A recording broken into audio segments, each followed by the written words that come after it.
Las claves del odio, con Alex Baer.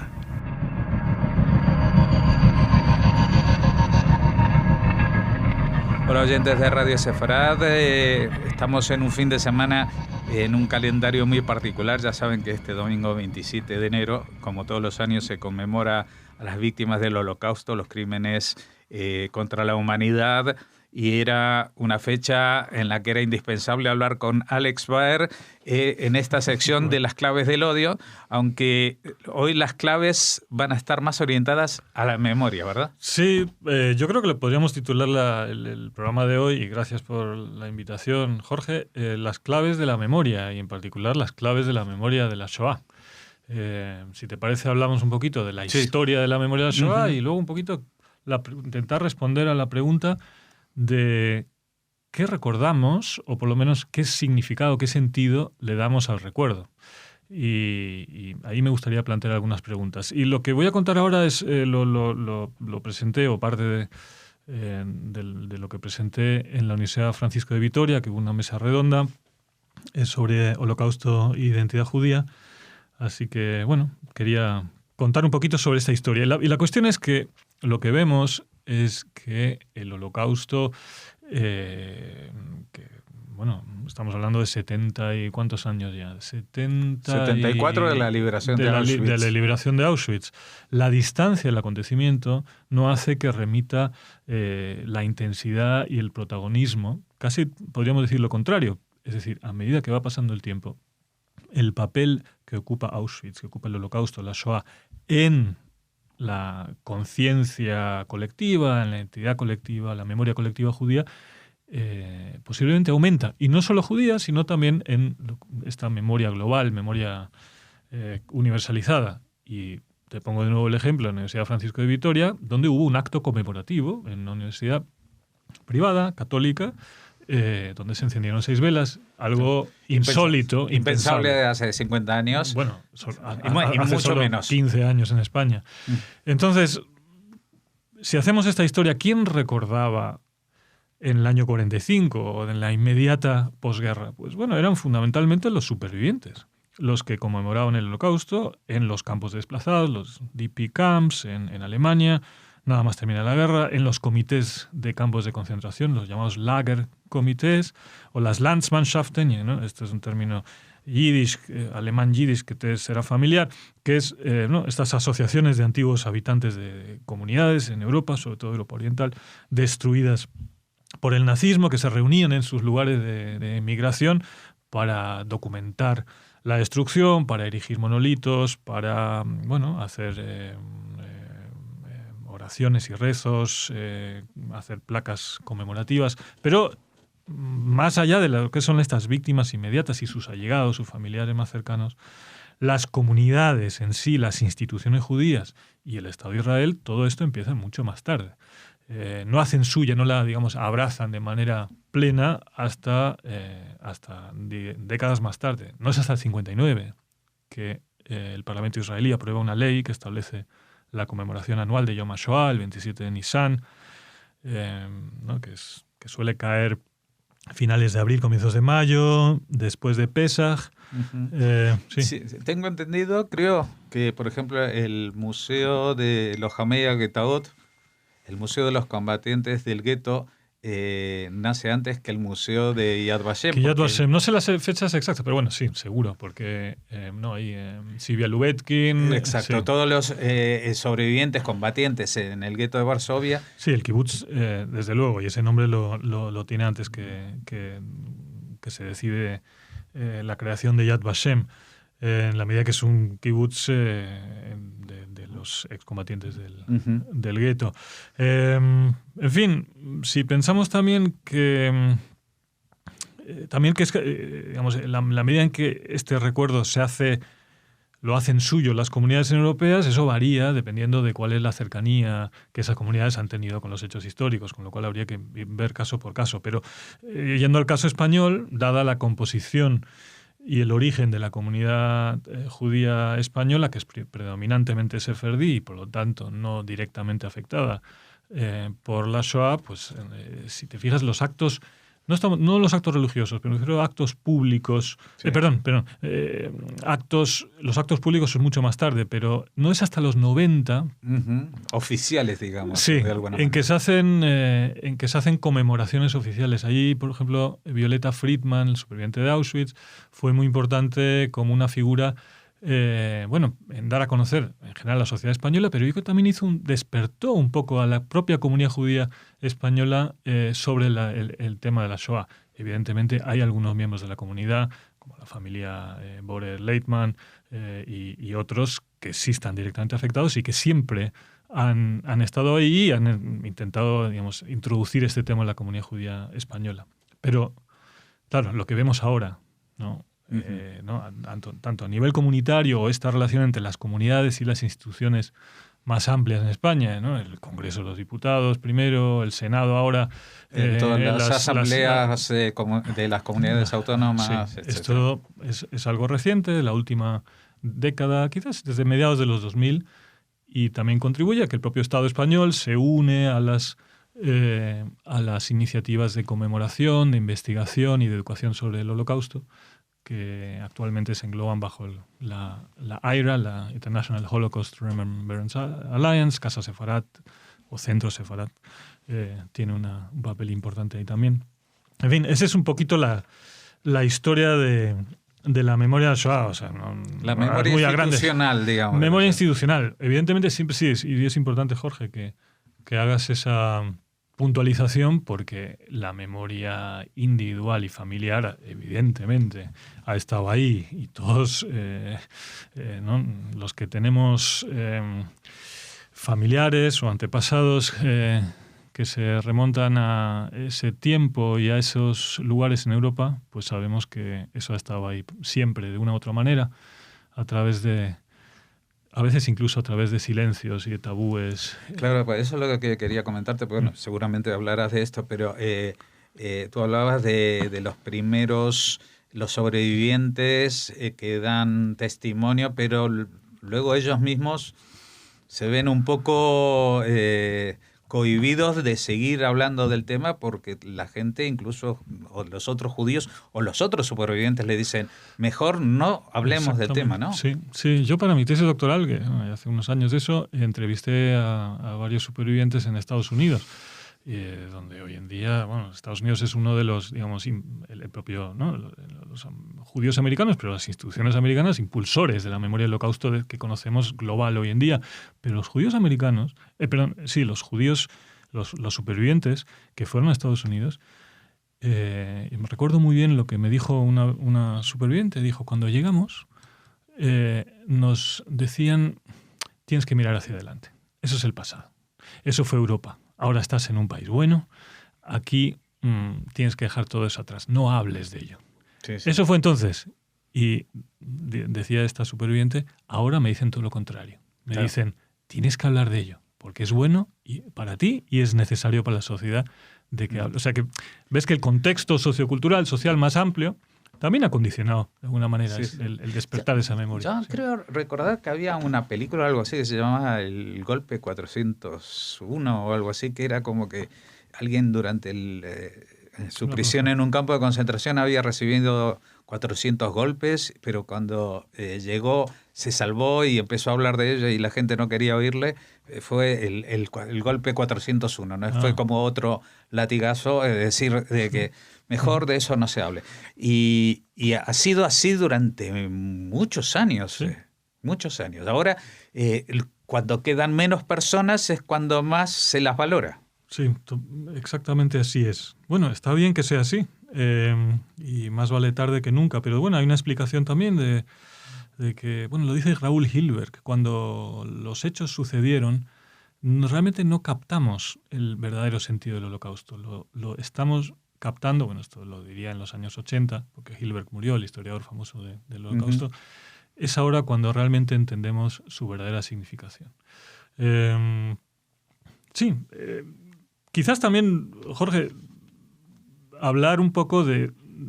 Estamos hablando del recuerdo, así de manera muy, muy, muy general, pero los sentidos o los significados que están asociados a ese recuerdo son muy distintos.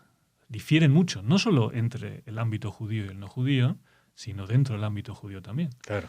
Y por poner 3 ejemplos, el mundo, digamos, el entorno ultraortodoxo judío, ¿no? El mundo hasídico, bueno, ha situado la Shoah en esa especie de interpretación canónica religiosa de la historia judía, según la cual la catástrofe sobreviene al pueblo judío siempre a lo largo de la historia judía cuando se aparta del cumplimiento de las mitzvot, de los preceptos. Eso ha sido así siempre y así se ha interpretado desde la destrucción de los templos a la expulsión de Sefarad, etcétera, etcétera. ¿Qué dicen? Es por nuestros pecados que esto sucedió. Claro, esto es una interpretación. Ese es el mensaje de la memoria de la Shoah.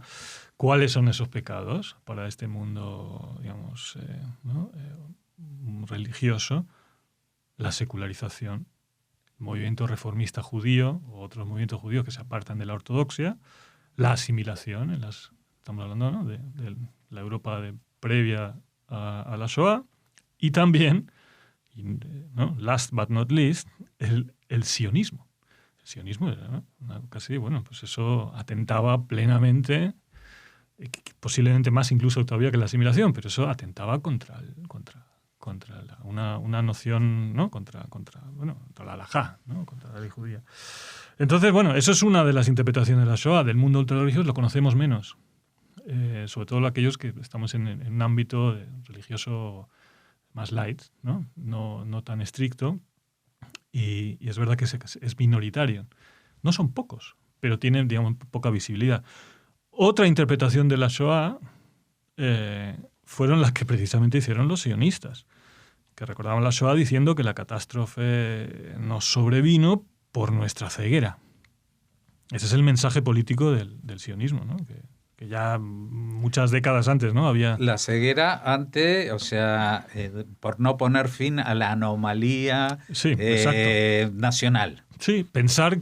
el no haberse dado cuenta antes de que esas posibilidades de pluralismo, de integración, de una sociedad en que tuvieran cabida los judíos en Europa, que eso era una fantasía, una quimera que nunca se iba a cumplir. Herzl, ¿no?, ese es el dictamen, ¿no?, de Herzl, y el movimiento sionista, digamos, toma esa...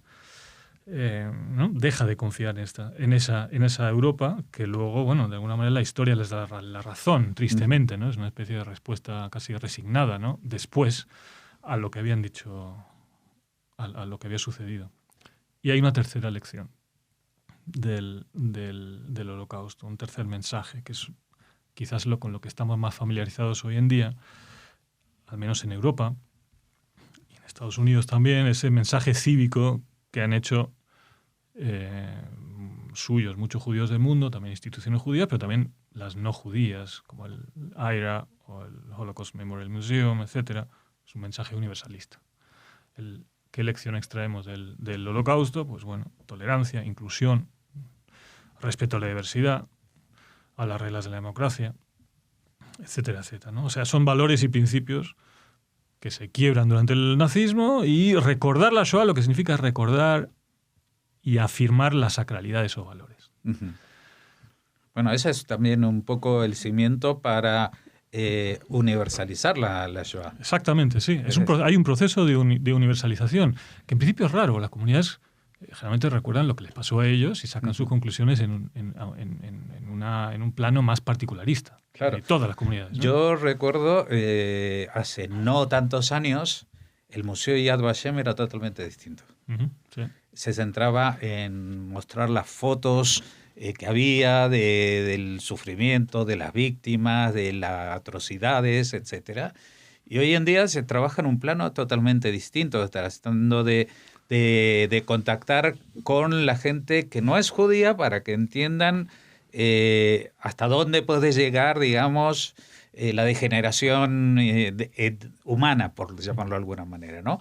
Y haciendo universal el mensaje, o, por ejemplo, el tema del diario de Ana Frank, que es un libro para todos los adolescentes del mundo, ¿no? Sí, sí. Sin embargo, si comparamos museos, el mensaje universalista está mucho más claro en el Museo del Holocausto de Washington, que es un museo estatal americano, porque de alguna manera en ese museo el Holocausto se lee, digamos, como a contrapelo, o mejor dicho, el nazismo se lee a contrapelo de todos los valores liberales y cívicos que se violaron en esa época, ¿no? Como, bueno, pues eso, la libertad de reunión, la libertad religiosa, la libertad de prensa, etcétera, etcétera, ¿no? O sea, los principios de la democracia. Esa es la lectura del museo. En Israel sigue siendo un museo nacional y hay un mensaje israelí sionista, es decir, si el final, si te acuerdas, y que, bueno, tiene lógica por su emplazamiento, ¿no? Es decir, está en las colinas de Jerusalén y el final del museo se abre a una terraza que mira ¿no? sobre las colinas ¿no? verdes de Jerusalén, del Estado judío. O sea, hay un mensaje de alguna manera de redención. Es decir, no se acaba, no es ese final, sino es destrucción y renacimiento, que ha sido el mensaje del sionismo. Hablábamos de Sibyl Lubetkin y del Lohamei Getaot. Es eso, es decir, hay una conexión directa entre los luchadores del gueto y la creación del Estado judío. A mí me llama la atención porque estabas mencionando estas dos visiones distintas, una israelí y la otra americana, y en estos días pues se clausura una exposición que se ha prolongado 2 veces, que ha tenido muchísimo éxito y es la primera vez que hay una visión española del tema, si bien no toda la Shoah, pero casi a través de la exposición de Auschwitz, ¿no? Y es interesante como eso que seguramente nadie previó que tuviera ese éxito, pues ha tenido ese impacto especialmente entre los escolares, estudiantes que han acudido y los profesores que los han llevado, pero también en la población general. Sí, bueno, eso desde luego que es un éxito extraordinario de los que diseñaron esa exposición. Pues el New York Times en Nueva York, fíjate, ¿no? O sea, es una exposición española y la van a llevar a Nueva York, ¿no? Tal es el es que yo creo que de la exposición, aunque la hayan visto o no la hayan visto, casi lo más importante es el propio título. No hace tanto tiempo y no tan lejos. Es decir, la Shoah no fue algo que pasó en la Edad Media, como la expulsión de los judíos de España, que bueno, que se puede reparar supuestamente con una ley ahora, aunque sea complicado, y tampoco pasó en la luna de Saturno. Estaba aquí al lado y España estuvo muy cerca en algunas cosas también de eso. Bueno, eso daría para otro programa, que encantado lo podemos hacer, porque es un tema que me interesa mucho. Pero ¿no? Te voy a dejar que sigas con lo que hablaste en la universidad, que te estoy sacando. Sí, no, bueno, está todo relacionado. Fíjate que la estoy buscando, hay una cita de David Grossman, que muy, muy relacionada con el título de la exposición. En una entrevista le preguntaron a David Grossman por qué el Holocausto estaba tan presente en el imaginario judío. A lo que él responde es que los judíos en el mundo, hablen lo que hablen de la lengua, hebreo, yiddish, español, cuando hacen referencia al Holocausto, hablan de lo que sucedió allá. En cambio, cuando los no judíos hablan sobre los nazis o el Holocausto, hacen referencia a lo que sucedió entonces. Y dice que hay una gran diferencia entre el allá y el entonces, porque entonces significa que el Holocausto ya pasó, que nunca más volverá. De alguna manera un poquito esto, ¿no? El mensaje de la exposición es justamente que no fue, es una posibilidad siempre, ¿no? Pero claro, cuando decimos allá, cuando los judíos decimos sucedió allá, o shama, ¿no? En hebreo, significa que eso es algo todavía factible, ¿no? Es una opción que es paralela a nuestras vidas de hoy en día. Y bueno, esa cuestión, ¿hasta qué punto? Claro, la pregunta aquí quizás es una pregunta más interna, ¿no? Es decir, ¿hasta qué punto tiene que tener esa presencia el Holocausto en la vida judía, en la vida comunitaria judía, más allá de lo que estamos diciendo que a nivel individual es inevitable que esté a nivel familiar?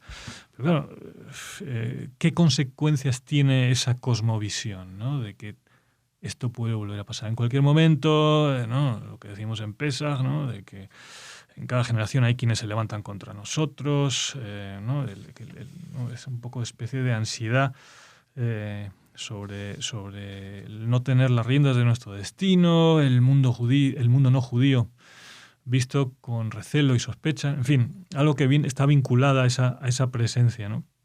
Y bueno, lo que podríamos decir es que en principio, no solo para este tema, sino en general, una identidad en la que el trauma y la tragedia ocupan un lugar tan preponderante son la receta para una existencia neurótica, confinada y truncada, ¿no? Estamos de alguna manera atrapados en los errores, los horrores, ¿no? de la historia. Pero eso incluso, creo que sucedía incluso antes de la Shoah. Sucedía antes de la Shoah, Es 2000 decir, años de persecución, es decir, es parte del ADN, ¿no? Sí, está los días más asiagos son la destrucción del templo, la primera, la segunda, la expulsión de Sefarad, siempre son pérdidas. Y luego los milagros, o sea, las fiestas que conmemora que casi nos mataron. Exacto, ¿no? Recién decía la palabra Sham, allí, y en Hanukkah, cuando se juega la peonza, exacto, una de las letras, y eso varía entre Israel y en la diáspora. En Israel, las letras dicen Nes Gadol Haya Po. Claro, aquí, un gran milagro sucedió aquí, y cuando en la diáspora dice Nes Gadol Haya Sham, un gran milagro sucedió allí. Y nos recuerda también el posicionamiento de que, en ese caso, pues que los milagros, para que te pase un milagro, tiene que estar allí. Porque aquí igual no te pasa tanto fíjate, milagro. En definitiva vuelve a incidir sobre el mismo problema. Los milagros ocurren allí, pero no aquí. Mientras que los horrores y las tragedias... Claro. Bueno, eso por lo menos, como decías tú, es la tesis sionista, ¿no? Y bueno, evidentemente también es la tesis... no solamente del sionismo como idea, sino el sionismo como realidad del país, de Israel. En Israel se vive siempre a la sombra de la amenaza. O sea, se acabaron los nazis y ahora se vive 70 años bajo otro tipo de amenazas. Amenazas de los vecinos, amenazas nucleares hipotéticas de Irán o lo que sea, pero digamos que... en este momento, digamos que los judíos de la diáspora pueden estar un poco más tranquilos que los que han recorrido ese camino hacia la liberación nacional. Sí, sí. Fíjate que también es otra ironía, ¿no? Que el Estado judío debía de ser un lugar seguro y estable para los judíos del mundo. Y resulta que en la diáspora estamos más seguros que allí. Sí y no, porque fíjate que cuando pasaron estos incidentes antisemitas los últimos años en Francia, pues el mensaje que irradiaron en su momento Ariel Sharon y después Netanyahu, de decir, si quieren estar seguros, lo único que pueden hacer es venir a Israel. Sí, pero ese era el mensaje más simplista, ¿no? Muy simplista, sí. Porque yo también, sobre ese tema, es decir, si Israel... O sea, sobre todo si los israelíes tienen tan presente el Holocausto, y eso lo han dicho algunos incluso supervivientes, como Yehuda Elkana, no sé si conoces, este es un superviviente de Auschwitz que escribió un artículo en Haaretz hace ya muchos años, en el año 88, que lo tituló La necesidad de olvidar. Es decir, él decía que basar nuestro entendimiento de la existencia humana en la Shoah es algo desastroso, pero... Lo que viene a decir es que el papel que ocupa el Holocausto en el Estado de Israel es allí donde es desastroso, porque no puede convertirse en un eje central de nuestra existencia nacional, pero por las consecuencias que tiene, porque todo adversario o todo potencial enemigo inmediatamente es identificado como un enemigo. Una nueva versión. Nazi. Sí, como una introducción al Holocausto, una reencarnación, como Amalek, ¿no? El Amalek pero es que el nazismo es una reencarnación a sí mismo de ese Amalek, porque Amalek es el enemigo total que plantea la Biblia. Pero si tú ves al adversario político, incluso a tu enemigo político, que en algún momento a tu enemigo, que en algún momento debería dejar de serlo, porque todas las guerras han llevado a la paz, si tú ves al enemigo como un nazi, como alguien cuyo propósito es tu destrucción, entonces, claro, no hay, digamos, ya no hay agencia, no hay posibilidad de acción política. Y eso es algo, creo que es una pregunta que hay que plantearse y que deben de plantearse los israelíes y quizás también nosotros como judíos diaspóricos, Decir, bueno, en fin, ¿cuál es el papel que tiene que tener el Holocausto cuando pensamos nuestra realidad actual y las amenazas actuales? Bueno, quizás hay que tune down, como dicen los americanos, ¿no? Es decir, afinar un poquito. Afinar un poquito, sí. Intentar, bueno, pues hacer política, porque sabemos que se ha hecho política. Los egipcios eran enemigos y ha habido una posibilidad de una paz. Los jordanos lo mismo. Pues bueno, en algún momento eso debería ser posible también con otros adversarios de Israel, ¿no? La pregunta de cuando uno habla de las claves de la memoria de la Shoah, hemos constatado, ¿no?, de que esto se ha ido universalizando, se ha ido expandiendo, que hoy en día se le rinde más homenajes que en los primeros tiempos, pero la pregunta del millón es, ¿sirve para algo recordar de esa manera? Porque yo no sé si hay otras maneras que sean más efectivas o para frenar el famoso nunca más que estaba escrito en la pared. Bueno, esa es una buena pregunta, difícil respuesta. ¿Sirve para algo recordar? Mira, sobre esto quisiera mencionar el discurso que dio Josep Borrell ayer, el ministro de Exteriores, en el Senado, el acto oficial de memoria del Holocausto y crímenes contra la humanidad. Porque para mí ese fue un ejemplo de por qué sirve recordar. ¿De qué habló Borrell? Él dijo que nunca había hablado en público sobre esto, pero contó una experiencia. Contó que cuando él era niño en un pueblo del Pirineo, en Cataluña, salió a la calle con otros niños con unas carracas haciendo ruido y unas antorchas en la simulación de un pogrom gritando a matar judeus. Jueus en catalán, ¿no? A matar judíos, a matar judíos. Claro, y ese recuerdo es útil, porque lo que dijo Borrell después es precisamente porque yo mismo estuve, ¿no?, en ese reenactment, ¿no?, en esa simulación de un pogrom, sé lo cercanos que estamos a asumir un papel de perpetradores. Es decir, yo creo que ese es el recuerdo que vale. Si nos identificamos con los héroes y con las víctimas, dudo mucho que el recuerdo sirva para algo. Podemos empatizar humanamente, podemos conocer, es decir, conocer su historia, pero el recuerdo, en mi opinión, es el que nos hace vernos potencialmente como perpetradores. Quizás esa sea la clave, ¿no? De alguna manera, antes de la misericordia que pueda despertar, la empatía con la víctima, tendríamos que siempre pensar qué es lo que a nosotros nos impide llegar a ser un nazi. Sí. Desde el punto de vista, exactamente, no va a ser asesino, el mismo nazi con el mismo símbolo, etcétera. Pero ¿qué es lo que puede frenar? Porque o simplemente indiferentes al mal. Y la indiferencia ante el mal es una seguramente fue la mayoría de la población alemana en esos tiempos de locura, ¿no? Sí. Es decir, en esta psicología de masas, pues hay 4 que llevan la delantera y los demás se ven empujados y tampoco tienen tiempo de reaccionar. Sí.